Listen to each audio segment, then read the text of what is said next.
বাইরে সন্ধে নেমে গেছে, আর আমারও এই সন্ধেবেলার যে টিফিনের একটা ক্রেজ সেটা বেড়ে উঠেছে। আমি সারাদিন কন্ট্রোল করলেও সন্ধেবেলা কেন জানি না এত খিদে পায়। তো যথারীতি চাউমিন সেদ্ধ করে নিয়েছি, যেটা ঘরে ছিল। বাইরের খাবার সবসময় আমি খাই না, কিছু ঘরোয়া পদ্ধতিতেও করি। আর কিছু ভেজিটেবলসও কেটে নিয়েছি, আর নিচে একটা বড় ডিম আর কিছু পেঁয়াজ লঙ্কা।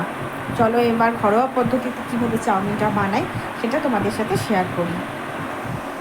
এখানে ঘরের যা সবজি ছিল তাই কেটে নিয়েছি, এক্সট্রা কোনো কিচ্ছু নিইনি। যা ঘরে থাকবে তাই দিয়ে কিন্তু এই চাউমিনটা করা যায়। কড়াই বসিয়ে দিয়েছি, আর কড়াইয়ে আমি এবার দিয়ে দেবো তেল।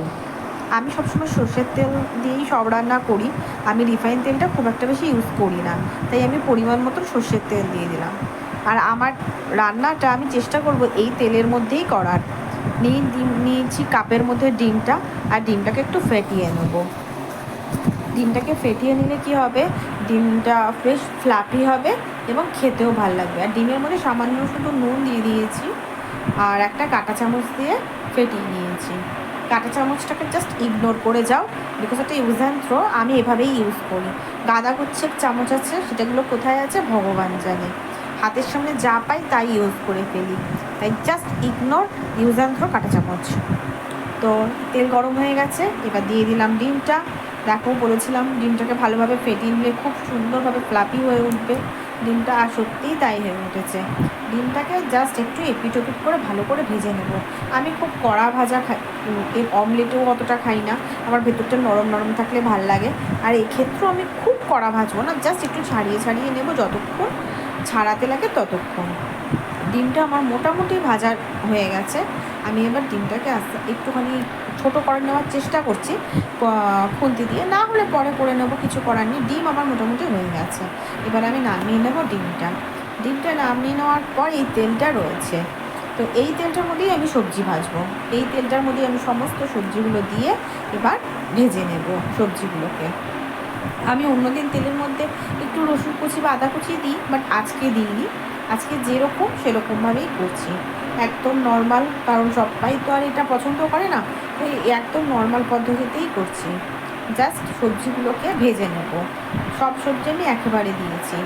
সবজিগুলো মোটামুটি ভাজা হয়ে গেছে, এবার আমি দিয়ে দেবো এই পেঁয়াজ কিছুটা কেটে রেখেছিলাম, তার থেকে অর্ধেকটা পেঁয়াজ আমি দিয়ে দেবো এখনই সবজিটার সাথে দিয়ে জাস্ট একটু ভেজে নেবো, যে একদম খুব ভাজা হতে হবে, গোল্ডেন কালার হতে হবে, ওই সব কোনো ব্যাপার না, জাস্ট নর্মাল একটুখানি ভেজে নেবো। একটু পেঁয়াজটা নরম হবে, এরকম কাঁচা কাঁচা থাকবে না, একটু পেঁয়াজটা নরম হবে।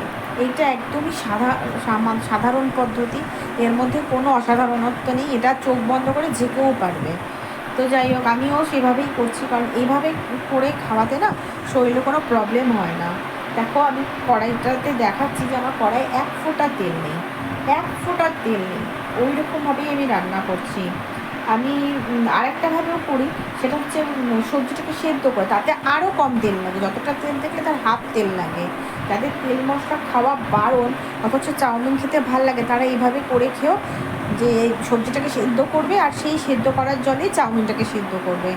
এতে আশা করছি সবজির খানিকটা গুণাবলী চাউমিনেও অ্যাবজর্ব করে নেয়। এটা আমার ভাবনা চিন্তা সম্পূর্ণ, এটা কিন্তু আমি কোনো জায়গা থেকে শুনিনি, এটা আমি নিজে করে তাই তোমাদের সাথে শেয়ার করলাম। এরপর আমি চাউমিনটা দিয়ে দিলাম, আর চাউমিনের সাথে দিয়ে দিলাম একটু কাঁচা লঙ্কা, যেহেতু আমি একটু ঝাল ঝাল চাউমিন ভালোবাসি, আর ওপর থেকে গোলমরিচের গুঁড়ো দিয়ে জাস্ট এবার ফ্রাই করব।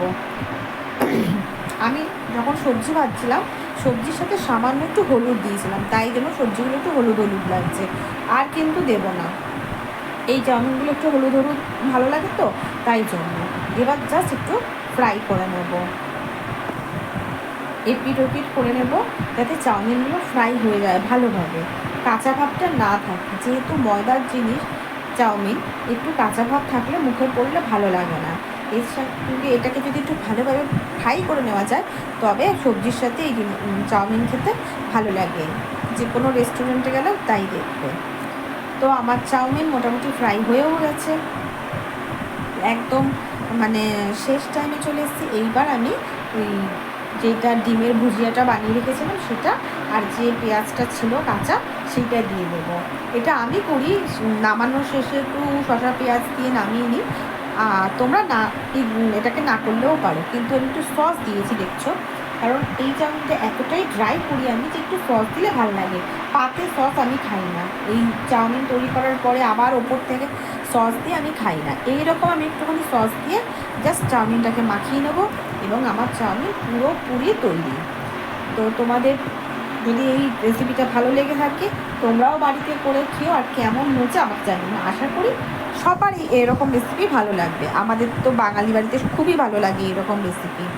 তো তাই জন্য তোমাদেরও আশা করছি ভালো লাগবে। দেখো দেখতেই কি লোভনীয় লাগে না? খুব ভালো লাগে, দোকানের কেনা চাউমিনের থেকে অনেক বেটার, অনেক বেটার। আমার তো খুবই ভালো লাগে এরকম চাউমিন। আমরা এই চাউমিন দেখলেই আমার স্কুল টিফিনের কথা মনে পড়ে যায়। তো যাদের যাদের এই চাউমিনটা ভালো লেগেছে বানানো রেসিপিটা, প্লিজ প্লিজ আমাকে একটুখানি সাবস্ক্রাইব করো, আর যারা সাবস্ক্রাইব করেছো তাদের অনেক ধন্যবাদ এবং থ্যাংক ইউ। নিয়ে নিয়েছি বাটিতে চাউমিন, ডিমগুলো দেখে মনে হচ্ছে আগে ডিমগুলো মুখে পড়ি। যাই হোক, এবার একটু খেয়ে দেখার পালা, একটু খেয়ে দেখবো। সত্যি খুব ভালো হয়েছে, সেই স্কুল জীবনের কথা মনে পড়ে দিচ্ছে। Thank you.